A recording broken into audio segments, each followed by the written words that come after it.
COVID-19 forced the world to deal with El loss. COVID-19 obligó al mundo a lidiar con la pérdida de vidas, pero también pérdida de empleos y pérdida de ingresos, especialmente en los países en desarrollo. La pérdida de empleos implica que algunas empresas iban a la quiebra, los balances eran cada vez peores y había contracción, haciendo que los nuevos negocios y los nuevos empleos fueran difíciles de crear. Para limitar las pérdidas, los gobiernos tomaron medidas. Su acción rápida ayudó a las viviendas y a los hogares a mejorar.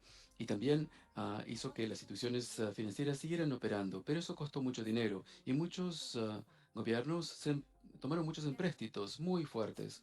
Ahora los países están ante desafíos a largo plazo como niveles insostenibles de deuda pública. También falta claridad respecto de la salud financiera de gobiernos, bancos y hogares e incluso gobiernos. El informe sobre el desarrollo mundial examina los riesgos financieros y económicos interconectados que emergieron durante la pandemia del COVID-19 y los actos que pueden realizar los gobiernos ahora para permitir una recuperación con equidad. Si ignoramos estos riesgos, podemos poner en peligro cualquier tipo de recuperación y esto puede afectar a los más vulnerables.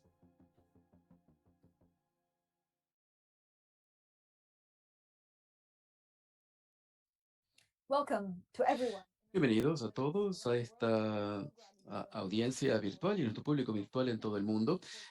Estamos muy contentos de que estén con nosotros para saber cómo este evento virtual puede ayudarnos a establecer una recuperación equitativa en todo el mundo. Soy Francis Lacqua y estoy desde el Banco Mundial. El Banco Mundial lanzó su informe en materia de financiamiento y también recuperación equitativa. Estamos ante la pandemia del COVID-19. Los gobiernos han realizado un apoyo económico generoso a los hogares y a las empresas y ahora tienen que, de alguna forma, retrotraerse un poco. Ahora vamos a ver cómo es que podemos trabajar estos temas que tienen que ver con esta crisis financiera. Estamos en inglés, español, francés y árabe y pueden ustedes también conectarse con nosotros a través de nuestros miembros de las redes sociales y podemos hacer nuestra comunicación en los cuatro idiomas. Le doy la palabra al señor David Malpaz. Tiene usted la palabra. Muchas gracias, Francine. Muchas gracias a todos por estar aquí con nosotros y para el lanzamiento del informe sobre el desarrollo mundial de este año, Finanzas para un desarrollo con equidad. Quiero agradecer a Carmen Reinhardt y también a todo el equipo del informe por el informe tan oportuno. También quiero dar la bienvenida a todos los que están aquí presentes y que son nuestros panelistas en el día de hoy. Quiero también darle la palabra a ustedes. Claro, nosotros sabemos bien que la pandemia del COVID-19 y los confinamientos han generado también una crisis significativa desde el punto de vista económico en casi un siglo. Está poniendo a prueba también todas las estructuras civiles e institucionales en todo el mundo y también afecta muchas partes del mundo, generando fragilidad. Y por lo tanto tenemos una crisis en materia de política exterior y también de política de desarrollo y también una crisis de carácter político. En 2020, la producción económica se contrajo en el 90% de los países y la economía mundial se redujo en un 3%.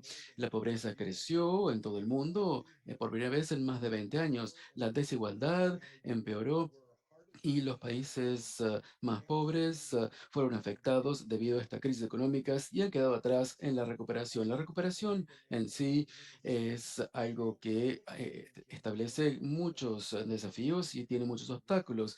Y, por supuesto, hay riesgos para la recuperación, hay nuevos patógenos y enfermedades que generan riesgos y también algunos existentes en cuanto a las variantes del COVID. El grupo del Banco Mundial trabaja arduamente para fortalecer el alistamiento y la preparación y generar también herramientas de financiamiento. La inflación será difícil de detener y los que sufren más son los más pobres. Y claro, las medidas no son suficientes.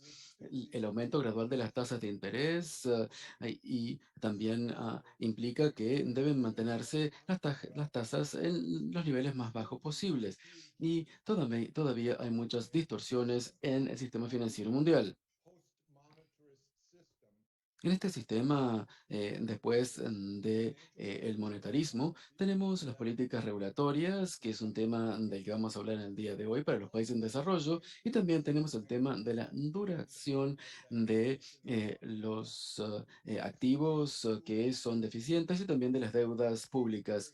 Tenemos que ver cuáles son las herramientas que podemos utilizar para reducir la inflación en forma más rápida.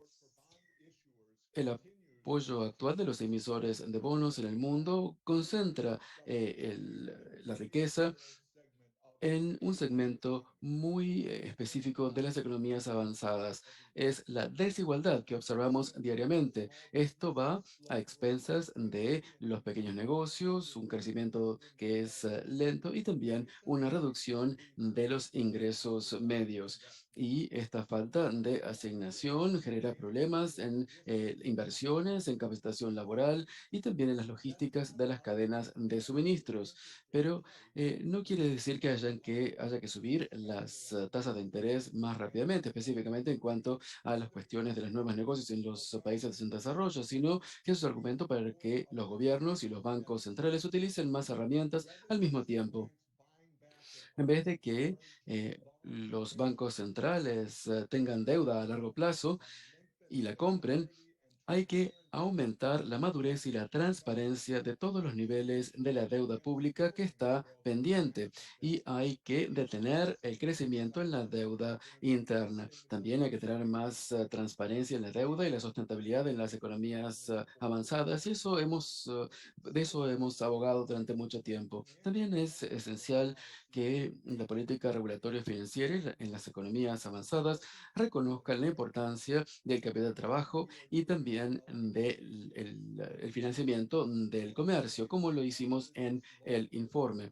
Los préstamos a los pequeños negocios son la base del desarrollo y esto quedará muy en desventaja si los bancos centrales simplemente se basan en el aumento de las tasas de interés para tratar de adelantarse a la inflación.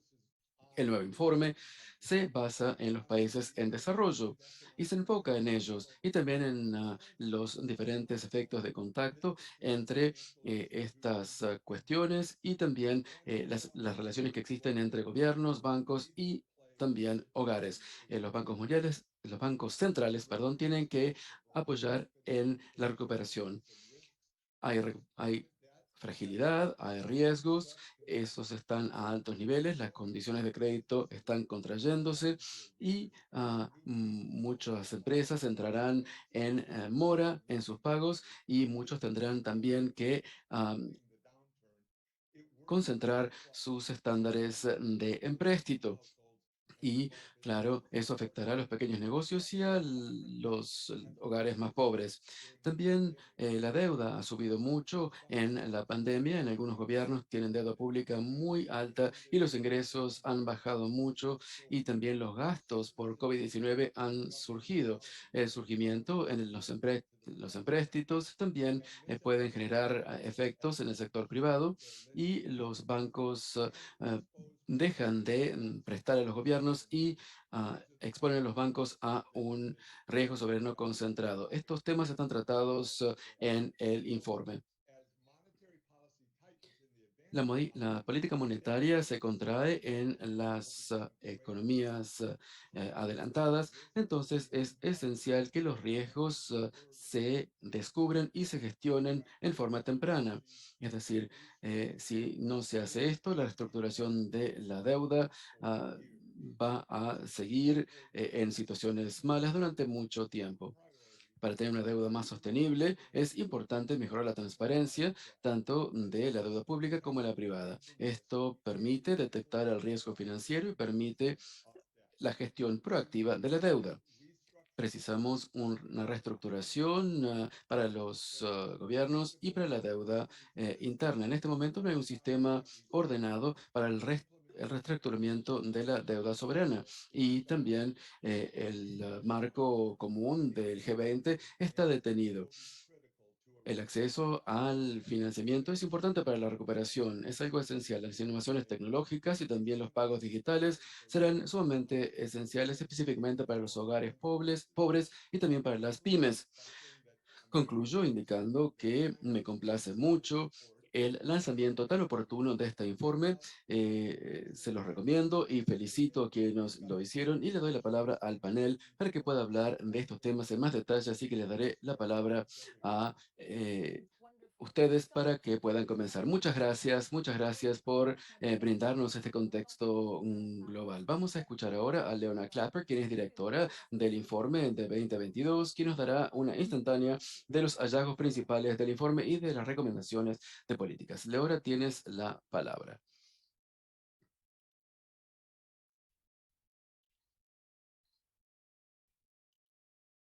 Thank you, President Mel.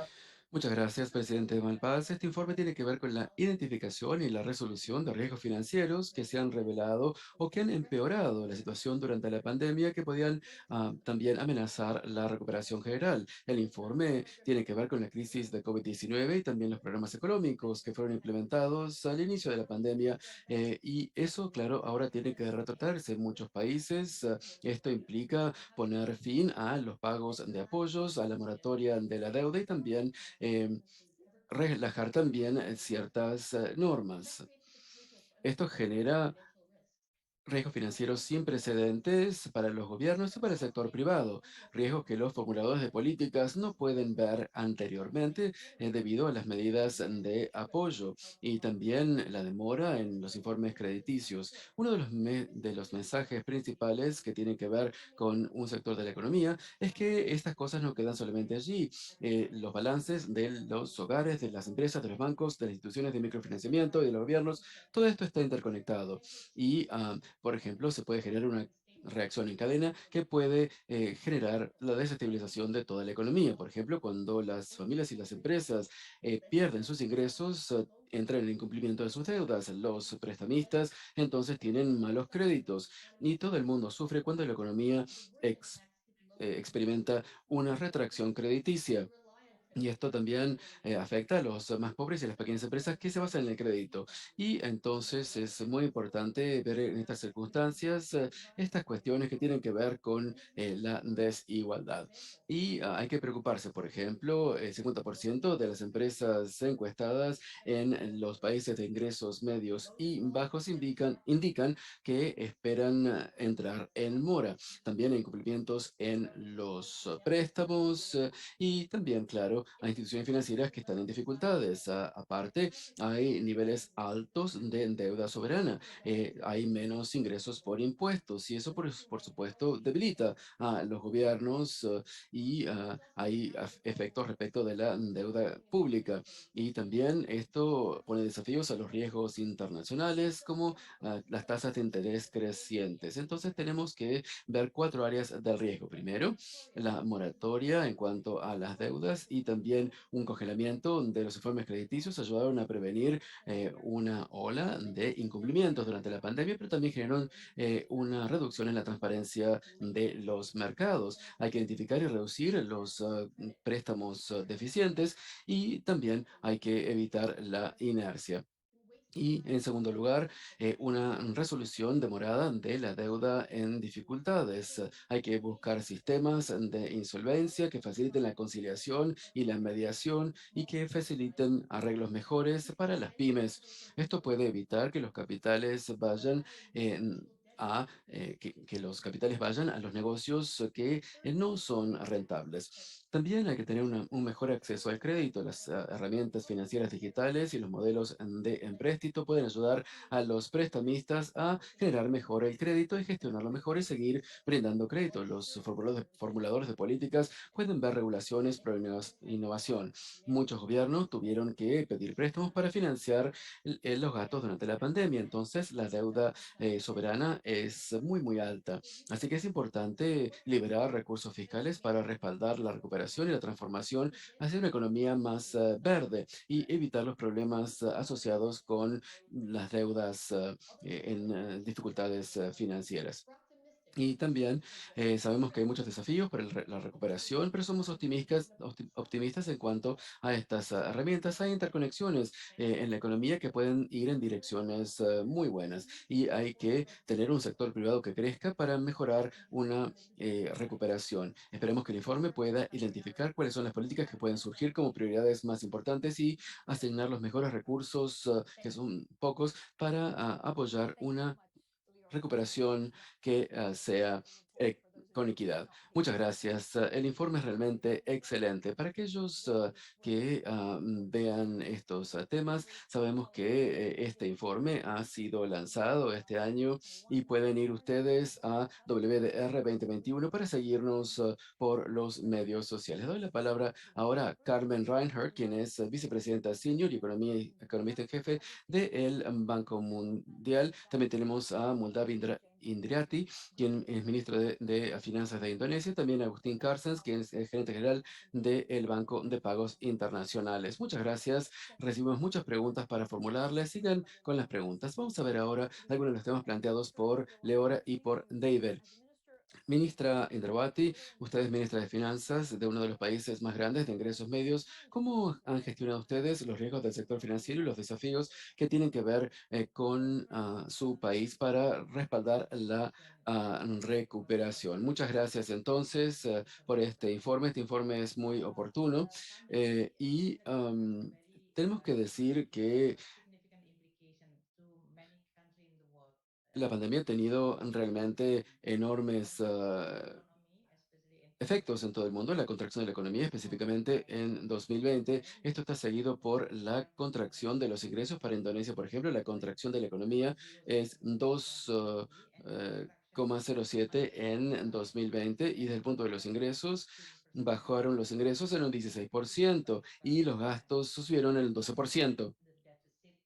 In 2020, the first year of pandemic. Y esto es durante el primer año de la pandemia. Y la contracción de la economía también es algo que también ha sido afectado por los efectos contracíclicos, al igual que las presiones sobre el sector financiero. Y hemos tenido 3 años con una política extraordinaria y hemos tratado de crear una disciplina para poder enfrentar estas emergencias. Con este contexto y para 2021 hemos tenido una economía más modesta y hemos tenido una recuperación fuerte, mientras que los gastos aún representan el 7% en crecimiento y también lo que son los ingresos. En 3 años esperamos tener unas mejores cifras. Tenemos que tener disciplina para con la política fiscal.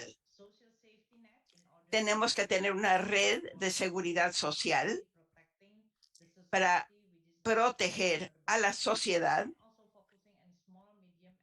y también tenemos que proteger a las pymes. La recuperación de la economía es algo en el cual esperamos prestar toda la ayuda posible.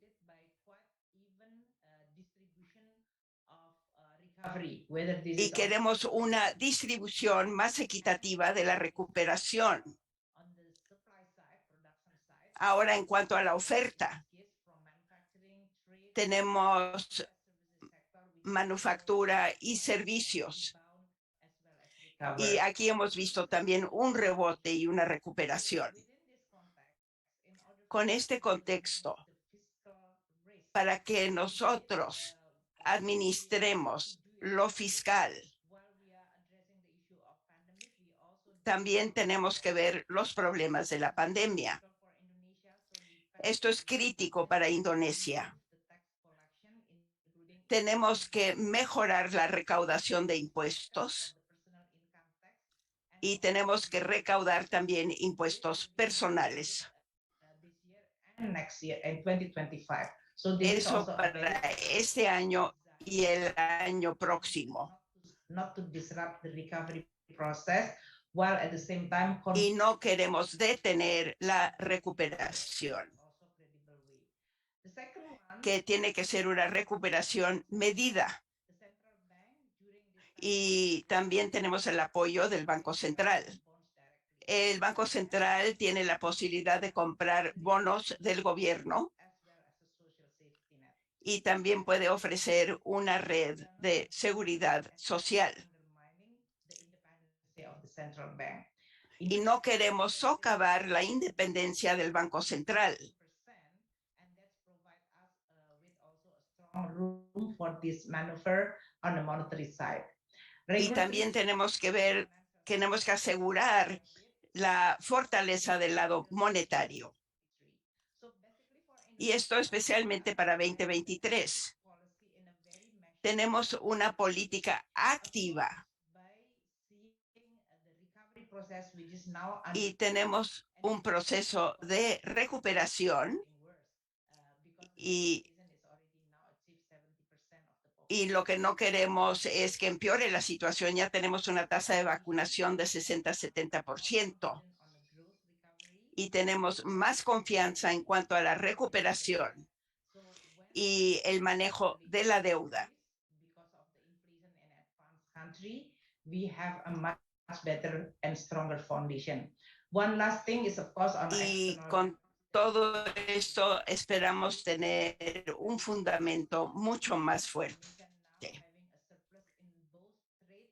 No es igual de lo que teníamos antes y ahora sí tenemos un excedente, So that all the foundation that we pero are la deuda también nos da un posicionamiento más fuerte. for the reform so that the Entonces, foundation este es el fundamento de lo que estamos tratando de hacer.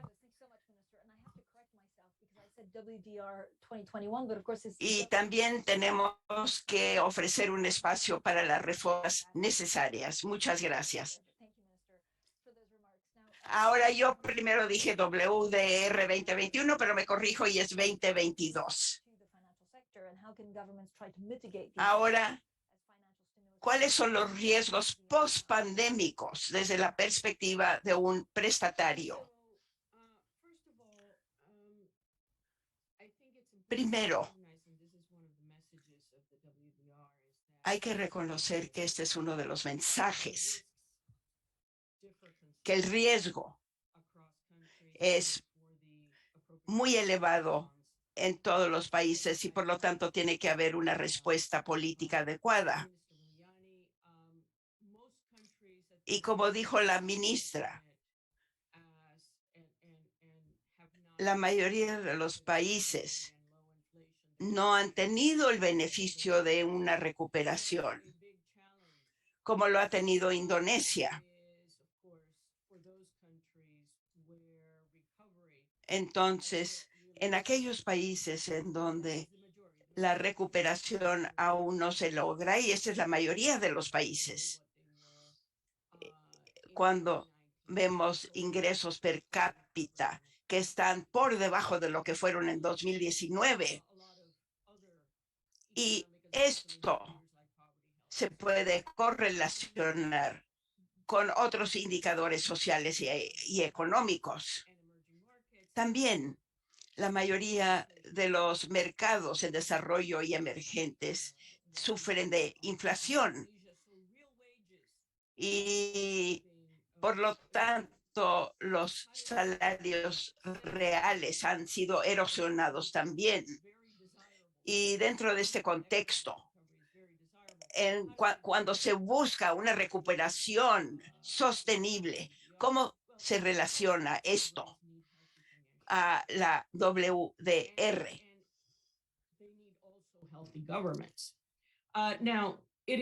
Y se necesita también ayuda en cuanto a la gobernanza. Se sabe bien que en los últimos años, aún antes del COVID, muchas de las finanzas públicas estaban en apuros. Había un alto riesgo de presión de deuda y se ve lo que ha pasado con un gran número de países, pero una de las áreas que no recibió suficiente atención durante la pandemia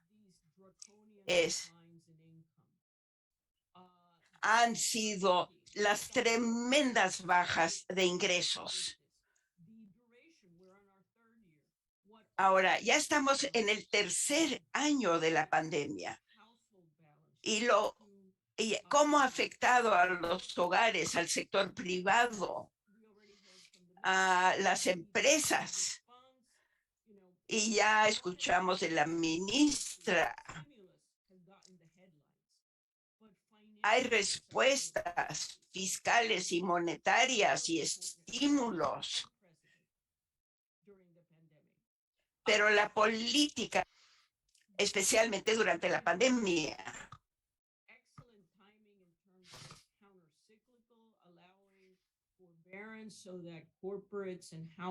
ahora lo contracíclico y las variantes en el ingreso doméstico y de los hogares, y cuando no se tuvo que repagar la deuda, pero luego hay consecuencias que no se esperaban.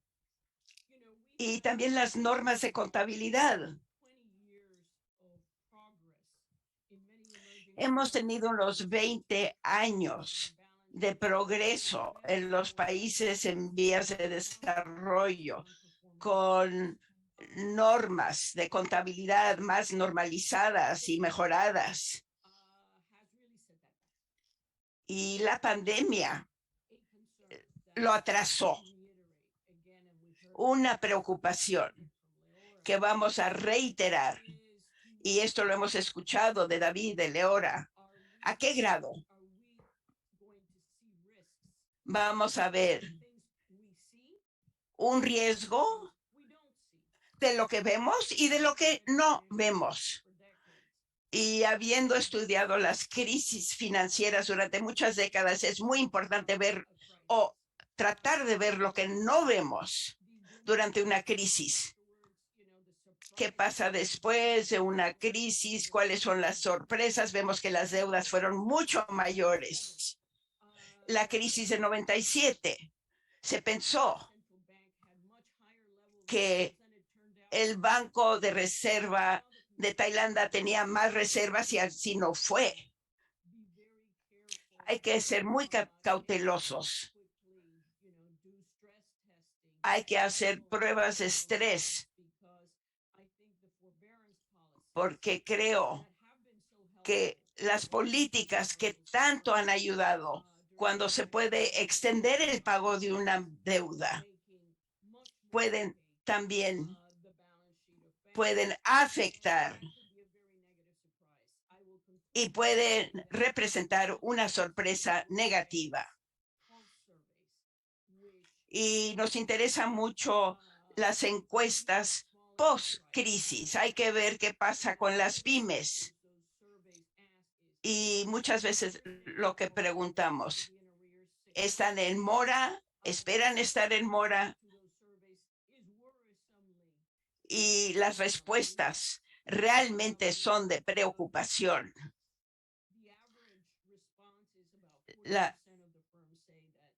La respuesta promedio es que el 40% indican que sí van a tener pagos moratorios. ¿Y cómo lo relacionamos a el hecho de lo que está pasando? Hay que estar conscientes de los riesgos que no se ven y hay que aumentar la vigilancia para poder evaluar los daños. Y esto es algo que requiere de acción. Y yo concluiría al decir que no se tiene una solución única. Cada país tiene que encontrar su solución específica. To lessen again the risk of, debt crisis, but also, try and support some of these. Ahora, doctor Carstens, desde su perspectiva, ¿cómo es que el to David and gobierno puede manejar la crisis de la deuda? recognize her for her work on the G20. Quería agradecer muchísimo a todos por el trabajo realizado en el G20.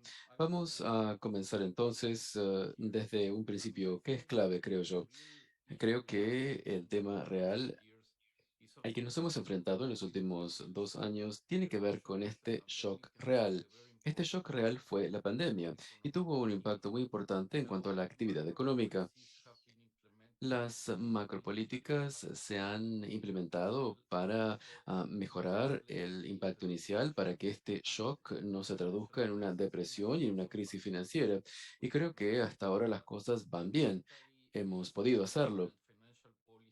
Las políticas fiscales, monetarias y financieras desde el inicio se basaban en que existiría un colchón en cuanto a la magnitud de este shock. Al final de cuentas, este shock ha afectado al sector real de la economía, es decir, los ciclos comerciales y también la asignación de recursos.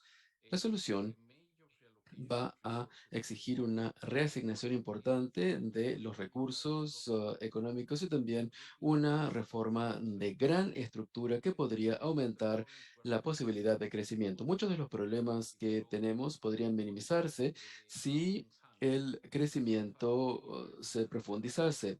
Muchos de los países emergentes y en desarrollo justamente han visto esto desde mediados de la década pasada. Las políticas de macroeconomía deben poder pasar la aposta a otro tipo de políticas que puedan abordar la naturaleza de este shocks. Algunas de las políticas macroeconómicas tendrán que ingresar a otra etapa. ¿Por qué? Porque ya han llegado a su límite. La política monetaria ha llegado hasta donde podía llegar. Entonces, ahora hay que tratar de limitarla un poco. Hay que, como dijo Carmen, encontrar otras soluciones porque no hay una solución única para todos. Hay que anclar las expectativas inflacionarias y hacer que se llegue a un nivel más normal de la inflación sin generar una retracción económica muy importante y del sector financiero. Tenemos que tener un aterrizaje suave, eso es lo que buscan los bancos centrales y creo que con los instrumentos que tienen podrán hacerlo. En cuanto a su pregunta específica, en cuanto a la deuda pública, hoy nos enfrentamos a una circunstancia interesante. El crecimiento ha sido menor que el esperado o el deseado, pero es mejor que el de las tasas de interés nominales y reales en algunos países, y entonces esto le da tiempo a los gobiernos a volver a poner orden en sus finanzas. Obviamente puede haber casos de urgencia importante, pero en la mayoría de los casos también hay tiempo para comenzar gradualmente a buscar el tema de deudas que sean sostenibles. Vuelvo al tema del crecimiento. La ecuación clave aquí, o los indicadores y cálculos que conoce también Carmen, tiene que ver con la diferencia entre las tasas de interés y las tasas de crecimiento. Si con el tiempo nos abocamos más a las tasas de crecimiento, creo que podemos tratar de evitar muchos de los problemas que se suscitan en muchos países. Esto también implica la asignación de recursos públicos y de políticas fiscales que deben implementarse. Tenemos que pasar ahora a un tipo de política más focalizada que pueda resaltar la resiliencia de las empresas. Quizás no de todas, porque sabemos que algunos sectores han sufrido cambios en la demanda y hay algunos elementos que no son adquiribles, pero hay que respaldar el empleo para que el empleo respalde el consumo y que también permita que más y más personas dentro de la población tengan acceso a el sector financiero. Si estas políticas están bien dirigidas, creo que podemos hacer que todo esto vaya por un camino que sea el menos lesivo posible. No solamente los bancos centrales, los ministros o los ministerios de finanzas deben utilizar todos los elementos, pero tenemos que utilizar todos los elementos que están en el ámbito de la política económica. Tenemos que concentrarnos en el crecimiento, en la reasignación de recursos para que sea más eficiente y, como dije inicialmente, los límites de las políticas macroeconómicas no van a lesionar la recuperación económica y me parece que se le puede pasar la posta a el sector de políticas reales y el Banco Mundial siempre hace un excelente trabajo en este ámbito. Muchas gracias, señor Carstens, señor Mongi, desde el punto de vista del sector privado. Qué tipo de política se puede hacer para evitar el riesgo financiero y aumentar el acceso a las finanzas? Muchas gracias. Creo que la situación que tenemos ahora, en particular en los países en desarrollo, tiene que ver con el hecho de que menos es más desde el punto de vista económico. El sector financiero solamente tendrá éxito si trabaja junto con los gobiernos, con el sector público y hay cambios en las políticas. Muchos de los gobiernos de los países en desarrollo, lamentablemente, no han podido realizar todas estas cosas y han tenido un impacto significativo y se han visto afectados y no se han concentrado en los aspectos sociales. Lo mejor es tener buenas alianzas que sean elaboradas y tratar de armonizar la colaboración entre el sector público y el privado para que la ciudadanía pueda tener un mejor rol, una mejor función. El banco, como el Equity Bank, debe ser algo que debe ser centralizado por los gobiernos a través de legislación también. También no solamente hay que concentrarse en el sector financiero, sino también en alianzas con bancos privados, con el mundo de la filantropía, para que simplemente no se trate de cuestiones financieras y enfoques comerciales, sino que sea un enfoque al desarrollo que tengan en cuenta las capacidades financieras, que brinde las herramientas financieras y también que asegure que nadie quede atrás en la población. Las intervenciones sociales, específicamente en cuanto al desarrollo de capacidades,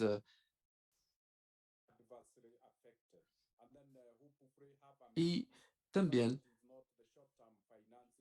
la idea es que el financiamiento de los bancos no solamente sea a corto plazo, sino también que incluya financiamiento a largo plazo con financiamiento de los bancos comerciales para permitir la recuperación y para permitir el desarrollo de cadenas de suministros locales e internacionales. Respecto de otro aspecto, tenemos que pensar en el cambio de las políticas. Si el sector privado tiene un enfoque basado en los desarrollos, debe existir un cambio de políticas que lo permita y que vincule las políticas a nivel de microeconomía y de macroeconomía y para que la economía real pueda tener una función activa. Tenemos que ver el tema de los incentivos y tenemos que ver si esto puede funcionar en el caso de las alianzas. Y tenemos que ver si esto funciona caso por caso o si el enfoque debe ser más sectorial. Eso va a depender de cada uno de los países. El último aspecto tiene que ver con que los gobiernos tienen que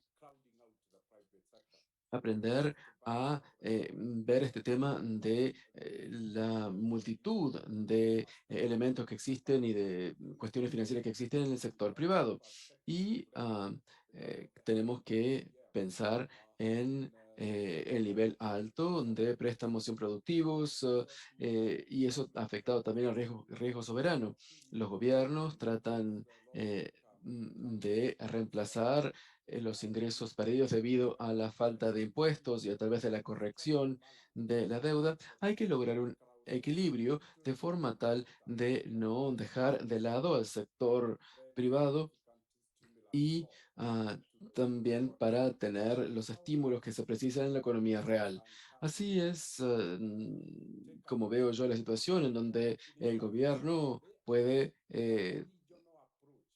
tener un enfoque que tal vez sea también un poco regional y también realizar inversiones transfronterizas para poder hacer que la recuperación pueda ser más amplia y también para estimular la recuperación. Y creo yo que a veces hay que sacrificar un poquito la soberanía en pos de las políticas regionales que permitan el comercio transfronterizo, mayores mercados y también la facilitación del comercio. Estos son elementos que pueden ayudar a los gobiernos. Muchas gracias, señor Mongi.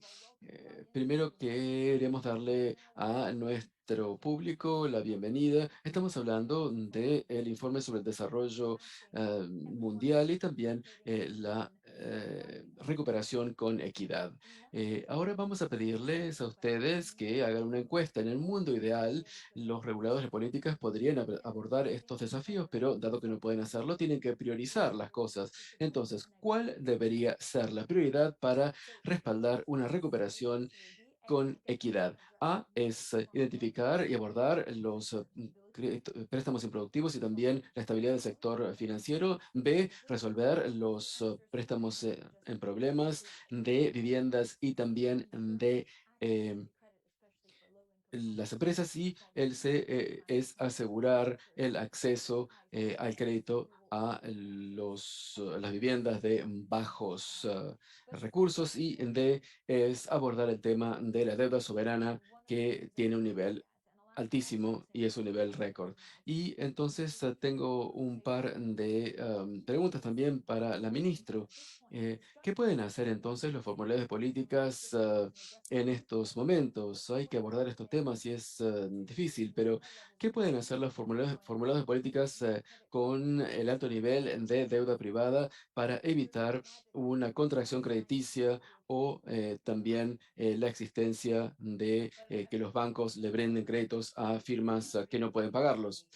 Bueno, si la recuperación económica puede acelerarse, entonces los bancos van a poder abordar el tema de los préstamos improductivos. En Indonesia, por ejemplo, teníamos el tema de la tolerancia regulatoria y también lo hemos hecho durante 3 años, hasta 2023. Y eso quiere decir que los préstamos improductivos están a nivel del 3% y tienen que brindarse más reservas de capital para poder prever el tema de los préstamos improductivos al final de esta política que nos hemos trazado. Cuando el proceso de recuperación se acelere, los bancos van a ver que las empresas y la deuda corporativa que está siendo objeto de reestructuración puede volver a ser corriente y se pueden volver a pagar las deudas. Esa es una buena solución. La economía de recuperación es una condición necesaria para poder entonces abordar estos temas y para hacer que baje el nivel de los préstamos improductivos. Por supuesto, la estabilidad de la economía en cuanto a las tasas de interés. Hay que evitar la disrupción de la recuperación.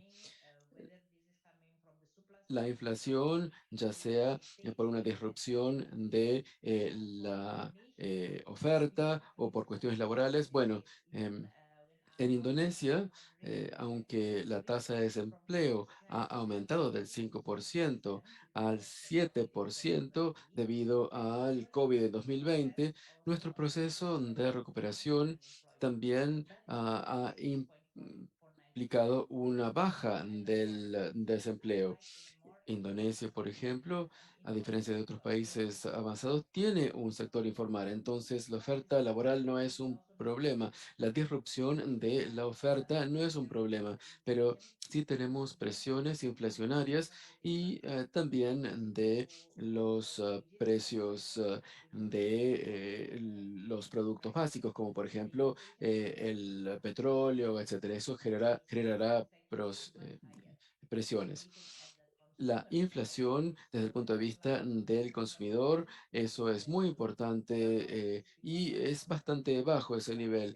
Eso tiene que ver por nuestra política de precios, en donde el gobierno está absorbiendo el aumento de los precios mediante subsidios, pero solamente esto resuelve una parte de los problemas. La baja inflación con un alto crecimiento, esto también será algo preciso y también hay que trabajar para que los préstamos puedan pagarse. También hay que pensar en el sector bancario para que pueda restaurar su función intermediaria.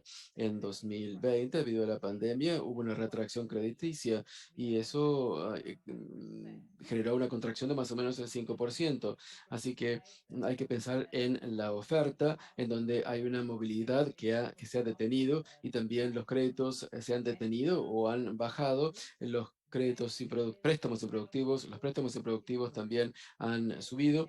Entonces, hay que ver cómo puede hacer el gobierno para abordar estas cosas. El gobierno no quiere abordar la pandemia, que es una crisis sanitaria, después crear una crisis social por el desempleo y el empobrecimiento y combinar todo esto con una crisis bancaria. Entonces, queremos asegurarnos que los bancos y los sectores financieros estén bastante estables y que puedan tener los capitales necesarios para poder avanzar. Y también vemos que no están bajando los préstamos improductivos y me parece también que hay cuestiones también de deuda, etcétera. Y esta es una indicación buena respecto de volver a la vida normal. El problema para Indonesia, no sé si Carmen y Agustín lo ven así, es que durante esta situación especial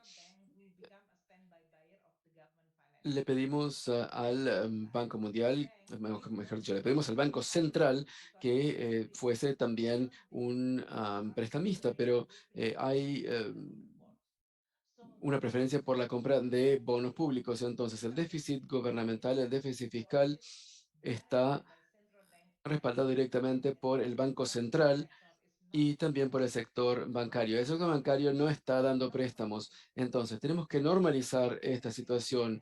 El Banco Central detiene el financiamiento y empieza a brindar préstamos al sector comercial. Entonces, la parte fiscal tiene que reducir el déficit y esto será una combinación del nivel macro con los otros niveles y generará más recuperación. Companies, where do you worry about? Muchas gracias. Una pregunta sobre las empresas zombie.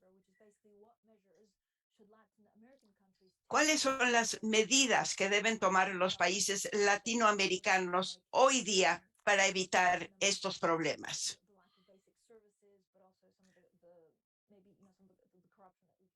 Por ejemplo, falta de servicios y también la corrupción.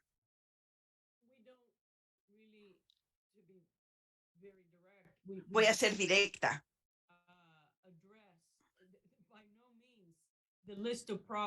Desde luego que no podemos enumerar todos los problemas que se han creado. Nos enfocamos en el informe, en los aspectos financieros críticos. Y son críticos para la recuperación. Y la recuperación, como hemos visto, y como dijo la ministra, vemos siempre que si sube la marea, suben todos los buques. Esto es algo crítico, pero hay que ver qué es lo que se hace ahora. Y creo que esto se puede aplicar a América Latina, a América Central.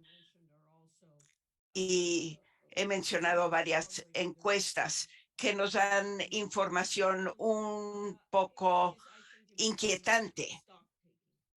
And it's complacency. Es la complacencia We don't really want to hear about non-performing loans. en que Banks no queremos saber nada sobre el incumplimiento de la deuda. Y luego yo participo en lo que son los programas Siempre Verdes, que va a su pregunta. Se ofrecen más préstamos. Se le da un préstamo a una empresa que ya no es productiva. Esta es una forma de desviar los recursos. Y por lo tanto, los préstamos zombie, una empresa zombie, esto es algo muy negativo en cuanto al papel tan positivo que pueden jugar los bancos. Y James y la ministra tocaron esto. Hay que ver cuál es el problema del desplazamiento. Porque si los bancos prestan a una empresa zombie, ¿por qué? Porque se muestran renuentes a ofrecerle préstamos al sector privado y prefieren darle préstamos al gobierno.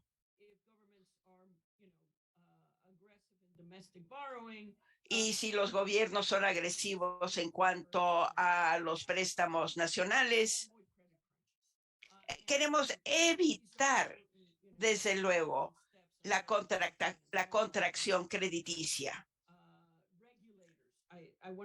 Hay que participar con los reguladores y las autoridades fiscales. Esto es importante. Cuando usted habla de la contracción crediticia, ¿cuál es la probabilidad? No evito la pregunta. No hay una solución para todos. En unos países sí se ve esta contracción crediticia. Reflects the fact that, as I alluded to in my earlier remarks, for the majority of developing countries, the majority. Y esto se ve reflejado en la mayoría de los países en vías de desarrollo, que no tienen el mismo nivel de ingresos. Entonces, para muchos ya se ve esta contracción crediticia y que hay más préstamos que se encausan hacia el gobierno. El gobierno tiene que ver un equilibrio apropiado. Pero yo estoy hablando sobre casos hipotéticos. Y muchas veces si vemos lo que está pasando con 2022 y cómo pone esto en peligro el sector privado.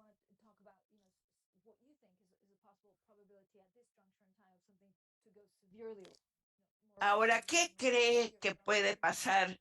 Algo serio ahora,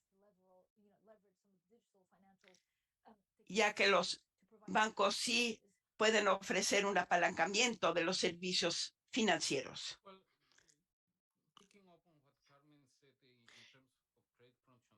Y lo que dijo Carmen sobre la contracción crediticia, tenemos que ver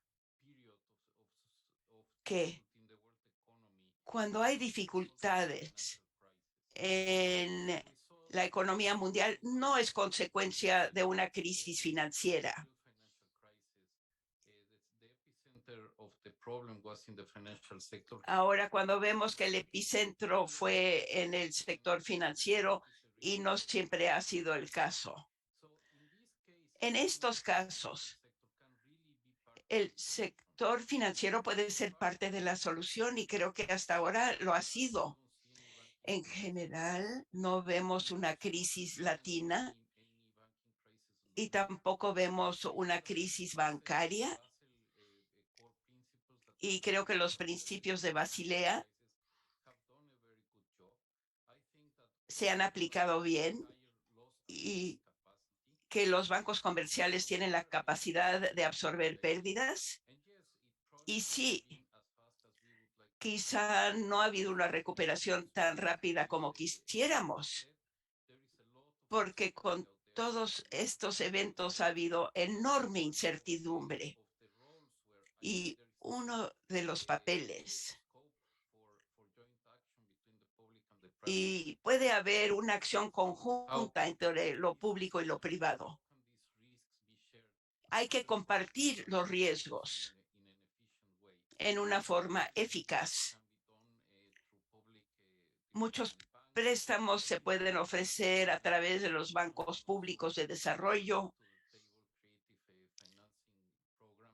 y puede haber programas de financiamiento y puede haber una asignación más eficaz y una mejor asignación de recursos.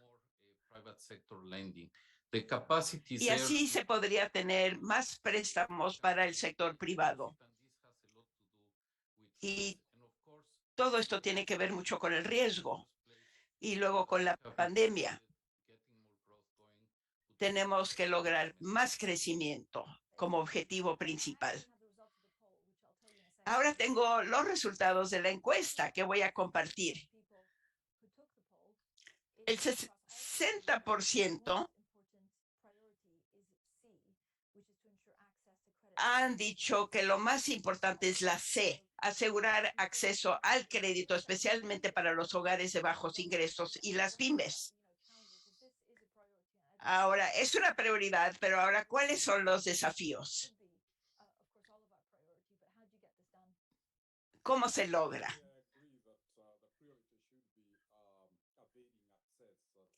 Estoy de acuerdo que la prioridad debe ser el acceso al crédito para las pymes, porque también ofrecen empleo.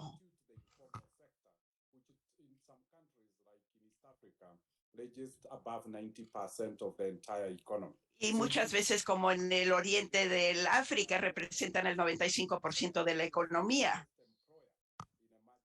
y vienen siendo los mayores empleadores. Y lo mejor que podemos hacer es ofrecerle a la población un sistema económico para lograr esto. Creo que los bancos de desarrollo, los bancos internacionales también pueden ayudar, especialmente en cuanto al crédito.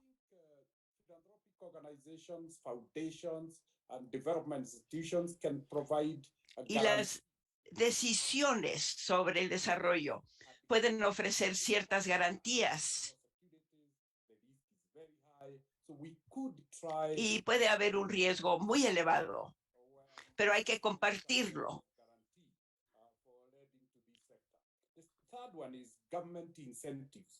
Y también hay que tomar en cuenta los incentivos que puede ofrecer el gobierno.